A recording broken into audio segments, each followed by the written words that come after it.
I don't say the N-word. That interview in full tomorrow on OTL. NFL said in November they found no such evidence. Woody Page, how do you hear Garrett again saying there was a racial slur?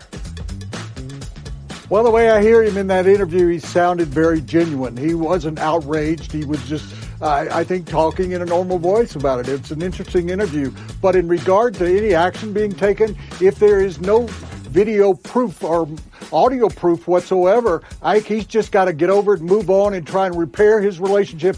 He had 3 incidents last season of attacking quarterbacks and players on other teams, so he needs to work on himself now. Tim Kalisha?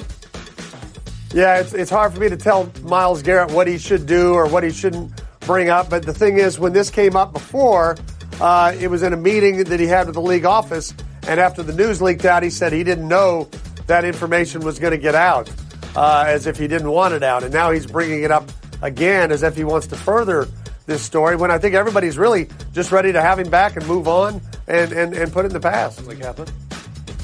Right. I think we're never going to find out whether the N-word was said or not. But as Tim mentioned, he was upset that it came out in those initial meetings. And then he told Mina, I didn't want it out there because I didn't want it to justify his actions. But then he literally says it again, to justify his actions. This isn't helping him in the court of public opinion. And Bill Plaschke.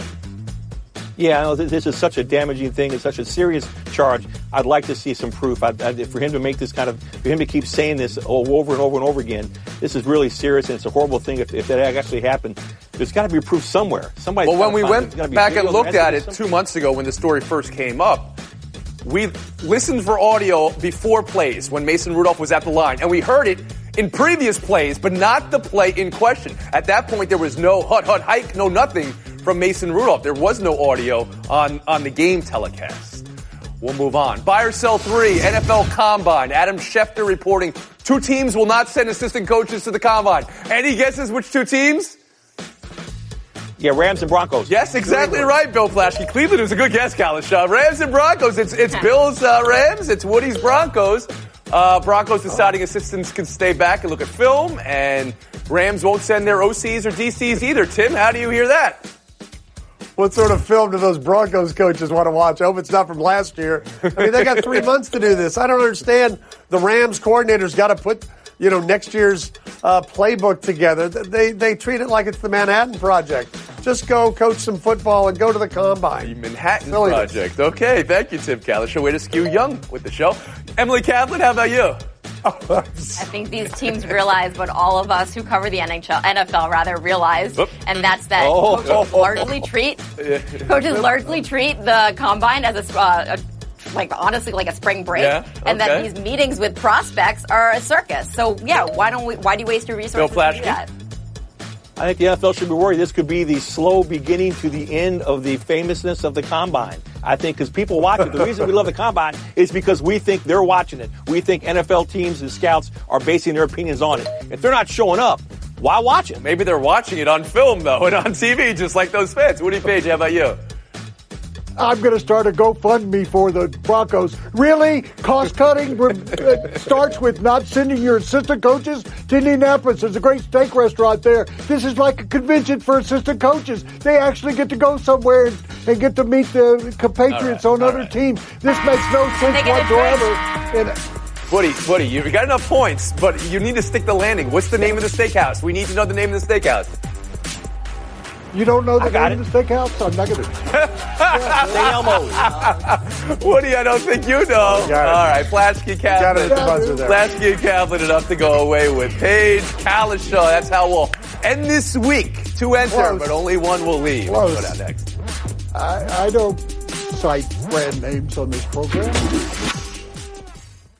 An interesting creature inhabits the flat, arid plains of many an automobile dashboard. The bobblehead. It's most agreeable and will nod along to anything, despite having no brain function. But when the bobblehead hears how Geico not only saves people money, but also gives them access to licensed agents 24/7 online and over the phone, he'll nod even more vigorously because he knows you should switch. Because yes, switching to Geico is a no-brainer. Easy, bobblehead, easy. You're going to get whiplash. You just throw the record books out when you get Page and Kalisha and Showdown. Good luck to you both. He was holding my leg. I was just trying to get him off me. Kick him off me. No penalty called. Zach Cassian's kick of Eric Chernak. Is this a no penalty situation, Woody, here, or you need some law and order from the NHL? No, there should be a suspension of at least 3 games because he's a past offender, and you do not hit somebody in the chest with a skate. It makes no sense. I'm going to say this isn't as bad as it looks, although anytime you're using a skate, really? you're taking a high risk. I think he is trying to shove the player off. I would say a 1-game suspension would take care of everything we need. That's a great motto. This isn't as bad as it looks. The motto of this showdown right now. Thank you for that, Kalish.